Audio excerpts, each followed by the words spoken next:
Ny kolontsaina malagasy kosa no isika maranana ny vaovao mankalaza ny 20 taona ny siny ny fahabolana sandratra izay fikambanana ivondronana ireo poeta sy mpanoratra malagasy nisaraka izany ara ny fampahafantarana ireo zava-bitany fahabolana nandritra n'izay fotoana izay.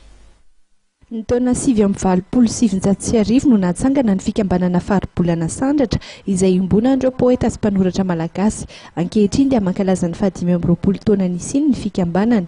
Miara-mankalaza ihany koa ny 20 taona ny Antsatonkalo CGM izay ho feno 20 taona amin'ny taona 2024.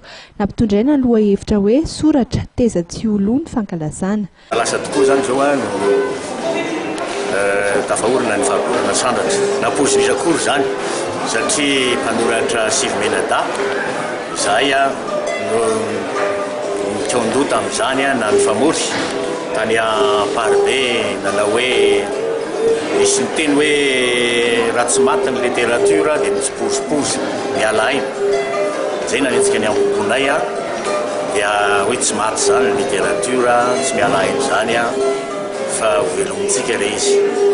Entina melomana hatrany soratra sy ny literatura malagasy moa dia tsy mitsahatra ny manoratra boky iombonana na ihany koa sanganasany mpanoratra iray na roa ireo mpikambana ao amin'ny fahabolana sandratra. Mivoaka zany zao ny sandratra amboara voalohany, efa mivoaka ihany koa ny sandratrantsa, efa mivoaka ny tontolo isainana, efa mivoaka ny sandrakalo, efa mivoaka ny sombitantara voafantana ary amin'izao fotoana izao zany dia miomana indray amoaka ny boky hafa izay ikambana.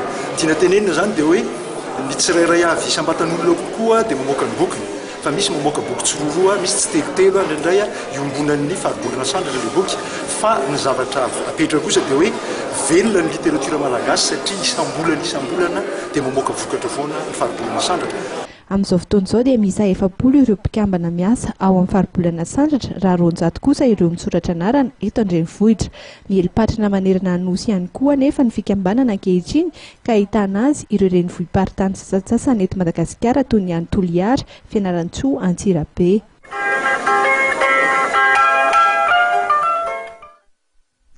Ny tao anatin'izay fanadihadiana izay no isarahantsika amin'izao alina izao mankasitraka tompoko lahy tompoko vavy nanaraka ny vaovao hatramin'ny farany metraka ny veloma mandra-pitafa indray ary mirary alina finaritra ho antsika rehetra miaraka fahitalavitry matv atranty.